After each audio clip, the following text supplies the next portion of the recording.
والله على الصومالية كسعودة وحاسوا دولة نمدينا وأن كدر ما إني حوجات ضعيف تاعي صوت الضل كمركي دولة كشفتوا دولة وحوى أمني أيضا مسؤول كأي سيستم كدوك اللي بتقليه وحصل أيضا مسؤول كأي اسمحر أنجرين وحكلته صلى بكرة قبيلة dadkeeni oo u malayso in ay maaragtay hoos u sii socdaan oo maaragtay ay maanta adduunka iyo horumarka ka jira aysan ayagoo arkaya haddana wax kasta qabyaaladu kala weyn tahay marka dagaalada ugu badan Soomaaliya ka dhaca qabyaalada ku dhacaan qabyaaladaasna wax weeye in dadka laga baraarujiyo dhalinyarada maanta iskuulaad badan iyo jaamacado badan aan leenahay waa in subjecti qabyaalada ku saabsan iyo xumaanta iyo danta guud wax dadku isla leeyahay in bulshada walba intii kore wayba tagtay inta soo hartay xitaa in lagu daro manhajka waxbarashada in lagu daro إلا الماشي اللي يسكت لها ياهي وح كجرا أو إلى هي أبورتها مجرا وعمل أبارو كجرتو دبات كجرتو فخر كجرو وح كالصباح يا إيش الجروة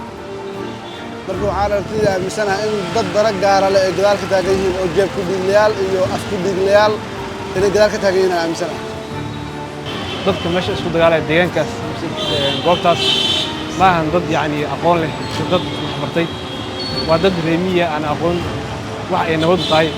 واحد اسكت لي أنا مقرنيان حدني معناها معمولات الله كجيران ومعمولات هذا معمول قارة أو دولة كترس معمول عن دولة تلنوان معركة وحلقة عيدن أو دولة كترسن أو مركو داول أو جاري كده ماشي تيجي كرو أما ديار خطة أما خطة حلقة كير كرو كدب رقمات كتجان أيوه حليان العيد وعيد محل كرو رقمات وحل كرو إذا كنا وحوا إذا كان اللي هي ولا عشان دقن كمر والبل اللي لا وحبي حليان وحوا محليان وحبي كل يلان اللي العقبات دي تاجن أو ماشي تاجن محل مكانان معلوم والبواب بيع على ساران وحيد عندي ولا حليي فما وحل اسمه مجرد ماشي يكتب لا وطا اليوم Soomaali waxa waaye dhibaatada oo jirto dadka Soomaalidu waxa kala geeyay oo waxa waa bulshadu qabiil waa ma garatay kaleeniyo dad walaalo waxa waaye islaayeen tasnaad aan ku maasaa wallahi waxaan u arkaa siyaasad fashil mateen oo arkaa oo lagu degdegay ileen qori caaladii ciidan wax lagu maxallin karo wixii waxa la rabaa in wanaag loo xalliyo rabaa in wada hadal lagu xalliyo haddii meeshii waxaa ciidankii la qaada la geeyay garoon kor ka furana la geeyay oo darbi iyo xuduudii Kenya badii nimankii la dagaashanay Jubbaland dhaxdooda la geeyay maskartii meel oo baqdan xitaa male runtii ciidamadaas غير مسلمو lagu geeyay meeshaas askari haddii meel loo diraayo waa in agabkiisa xitaa loo dhameystiraa diyaarad dagaal xitaa lagu qaado diyaarad shacab lagu qaado askari waxa waa in meel la geeyo haddana systemkiisa xirkiisa dawladdiisa ama gurmudkiisa xitaa hadduu dagaal galayo cid kasta la dagaalamay aan systemkiisa u saxnayn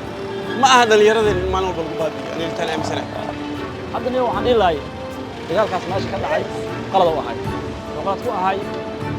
Jubbaland ciidan u dhisan maamulka u dhisan maamulkaas waxa la rabaa maanta waxa dawladda ay rabto in laga dhacsiyo wadanka waxa laga rabo in la dhacsiyo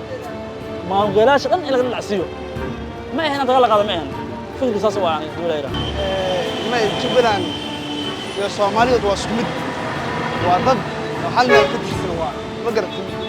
meesha oo rimin cadawina iska dhiciyaan ayaga isku soo jeestaan kor maalmo ka hoshay toban maalmood uu qabtay ninkaasi uuna ka dhabeeyay maalmo ka hor isgaarsiintii laga jiro dawladda wax talaabo ma iska qaado marka waxaan arkaa ciidamada waxaan arkaa dib lagu shuban waa arkaa meel dib inta la geeyay meesha ku jiro waxa gurmad heli karo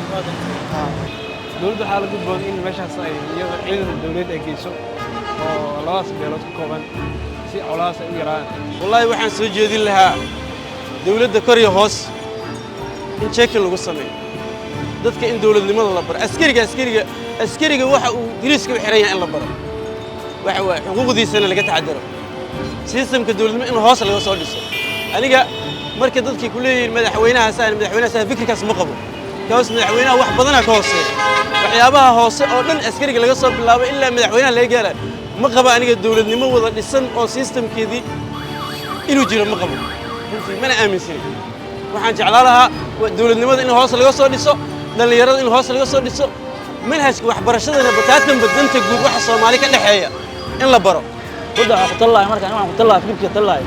nidaamka hadda ee wado haddii ka dhabeeyso waa in maamul gobolka haystaa ee tagtaa ee ka fulisaa hawsha ay rabto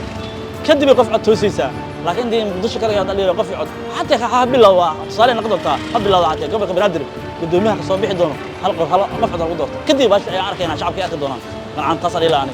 waxaa muhiim ah in la helo cadaalad muhiimadu waa cadaalad qofkii qof dila in la dilaa si kale oo lagu doojin karo dagaalada ma jiraan waa in la helaa dawlad xooggan oo dadka kala qaban karta daalimkana qaban karta mamnuunkana gaari karta in la helo maahan dhaqan 30 sano wax lagu soo dhaqaayay ilaa haddana waa isdiluuna wax kala adkaadana ma aragtay kala ma qabsan 40 wiil 50 wiil baa la dilaa kabacdi waa lagu dilooshiyaa